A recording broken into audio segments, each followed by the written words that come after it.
Orang-orang yang mendengar kabar Alice sembuh langsung berbondong-bondong ke gereja tempat Alice berada karena ingin melihat mukjizat yang terjadi. Pendeta Hagan meminta semua orang untuk tidak berharap apapun. Ia pun mengatakan bahwa Alice tidak bisa ditemui. Belum lama berbicara seperti itu, Alice keluar dan menuju ke pohon tua. Ia mengatakan bahwa perawan Maria berbicara padanya dan ia akan menunjukkan mukjizat lainnya.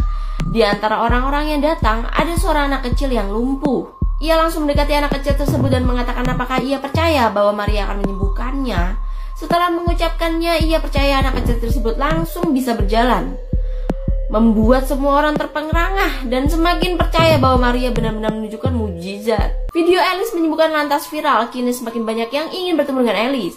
Mereka semua menganggap bahwa Alice adalah alat komunikasi dengan Maria. Alice menjadi sangat terkenal, semua orang dari banyak tempat lantas mendatangi gereja di bawah pimpinan pendeta Hagan. Gary senang bukan main, kini banyak yang ingin memakai jasanya sebagai jurnalis. Namun setiap Gary menulis soal mukjizat Maria, ada sesuatu yang menghantuinya terus-menerus. Seperti makhluk besar bertudung dan Gary bisa merasakan ada hawa jahat yang dibawa makhluk tersebut. Gary menjadi penasaran ada apa sebenarnya. Alice pun hanya mau berbicara dengan Gary, membuat Gary semakin curiga. Dan dia senang apabila ia ditanya mengenai sosok Maria ini. Bukan hanya Gary saja yang curiga, pendeta Hagan pun dibuat bertanya-tanya. Alice tidak mau diam di dalam gereja, ia terus membuat hal-hal ajaib dan khotbah di pohon tua yang ada di pekarangan gereja. Betapa terkejutnya pendeta Hagan saat melihat ada sebuah boneka porselen yang pecah di bawah pohon itu.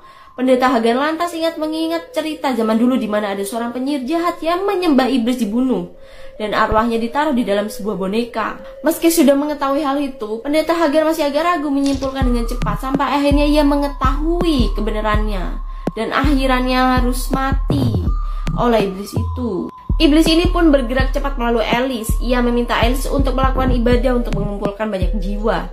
Dan siapapun yang percaya pada Alice, ia percaya juga pada si iblis. Dengan begitu, maka akan banyak jiwa yang bisa disesatkan. Gary yang melakukan penyelidikan akhirnya menemukan hal yang sebenarnya juga di tempat di mana pendeta Hagan meninggal. Gary dibantu dengan Natalie pun akhirnya berusaha membubarkan ibadah tersebut. Natalie mencoba meyakinkan Alice bahwa Maria yang ia lihat adalah iblis, bukan Maria sesungguhnya. Alice yang mulai sadar lantas mengatakan hal yang sebenarnya pada banyak orang, membuat semua yang ada di sana jadi ragu, membuat iblis melemah. Gary dan Alice pun berusaha mengalahkan iblis tersebut setelah pohon tua yang Alice agungkan mulai terbakar akibat iblis tidak lagi punya kekuatan. Akhirnya Maria yang sebenarnya muncul. Saat akan membalaskan dendamnya, Alice pasang badan sehingga kutukan yang dilempar iblis kembali balik pada dirinya, hingga akhirnya iblis itu termakan kutukannya sendiri dan hilang. Alice sendiri merupakan anak dari Maria, si iblis tersebut. Namun Alice sama sekali tidak mewarisi sifat jahat ibunya. Ia hanya sebagai alat supaya kekuatan jahat ibunya terus ada di dunia. Beruntung Alice tidak menginginkan semua itu di akhir cerita. Bahkan mau memberi nyawanya supaya kutukan dari iblis itu lenyap.